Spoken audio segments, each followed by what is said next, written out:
ചട്ടി വെച്ച് ചട്ടി ചൂടായി കഴിയുമ്പം അതിലേക്ക് വെളിച്ചെണ്ണ ഒഴിച്ചു കൊടുത്തു. വെളിച്ചെണ്ണ ചൂടായി കഴിയുമ്പം കടുക് ഇട്ട് കൊടുക്കുക.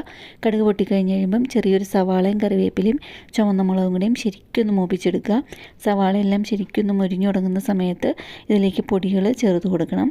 പൊടികൾക്കായിട്ട് 2 ടേബിൾ സ്പൂൺ മല്ലിപ്പൊടി, 1 ടേബിൾ സ്പൂൺ മുളക് പൊടി, അതുപോലെ തന്നെ കളറിന് ആവശ്യമുള്ള മഞ്ഞൾപ്പൊടി, അതുപോലെ തന്നെ 1/4 സ്പൂൺ കുരുമുളക് പൊടി കൂടെ ചേർത്ത് കൊടുത്തിട്ട് പൊടികളുടെ പച്ചമണം പോകുന്നവരേക്ക് ശരിക്കൊന്ന് മിക്സ് ചെയ്ത് കൊടുക്കണം. പൊടികളുടെ പച്ചമണം എല്ലാം ശരിക്കും പോയി കഴിഞ്ഞ് കഴിയുമ്പം അതിലേക്ക് 4 സ്ക്വയർ പീസാക്കി മുറിച്ചിരിക്കുന്ന 4 ഏത്തക്കായാണ് ഞാനിവിടെ എടുത്തേക്കുന്നത്. 4 ഏത്തക്കായ ചെറുതാക്കി മുറിച്ചത് അതുപോലെ ഇങ്ങനെ ചേർത്ത് കൊടുക്കണം. സ്ക്വയർ പീസാക്കി മുറിച്ചതാണിത്. ഇനി ആവശ്യത്തിനുള്ള ഉപ്പ് കൂടി ചേർത്ത് കൊടുത്തു കഴിഞ്ഞതിന് ശേഷം പൊടികളെല്ലാം ശരിക്കും എല്ലായിടത്തും ആകാൻ പാകത്തിന് ഏത്തക്കായ ശരിക്കൊന്ന് മിക്സ് ചെയ്ത് കൊടുക്കുക.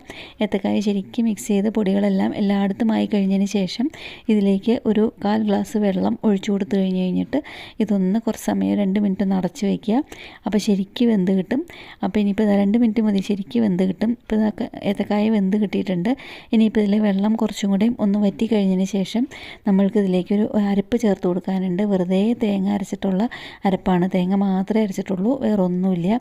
ഇനിയിപ്പോൾ അതും കൂടെ മിക്സ് ചെയ്ത് കഴിഞ്ഞിട്ട് തേങ്ങയുടെ പച്ചമണം പോകാനായിട്ട് 1 മിനിറ്റ് 1.5 മിനിറ്റ് ഒന്നും കൂടെയും ഒന്ന് അടച്ച് വയ്ക്കുക. നല്ല ടേസ്റ്റി ആയിട്ടുള്ള ഏത്തക്കായ മസാല ഇവിടെ റെഡിയായി കിട്ടിയിട്ടുണ്ട്. അതിന് ശേഷം ഇത് തുറന്ന് കഴിഞ്ഞിട്ട് ഇതിലേക്ക് ഗരം മസാല അല്ലാന്നുണ്ടെങ്കിൽ ചിക്കൻ മസാല എന്ത് വേണമെന്നുണ്ടെങ്കിലും ചേർത്ത് കൊടുക്കാം. ചോറിനും ചപ്പാത്തിക്കും എല്ലാത്തിനും കൂട്ടാൻ പറ്റിയ ടേസ്റ്റി ആയിട്ടുള്ള ഏത്തക്കായ മസാല ഇവിടെ റെഡി ആയിട്ടുണ്ട്. ഇതുപോലെ ഈസി ആയിട്ടും ടേസ്റ്റി ആയിട്ടും വെറൈറ്റി ആയിട്ടുള്ള റെസിപ്പികൾക്കായിട്ട് ഈ ചാനൽ ഒന്ന് സബ്സ്ക്രൈബ് ചെയ്ത് സപ്പോർട്ട് ചെയ്യണേ.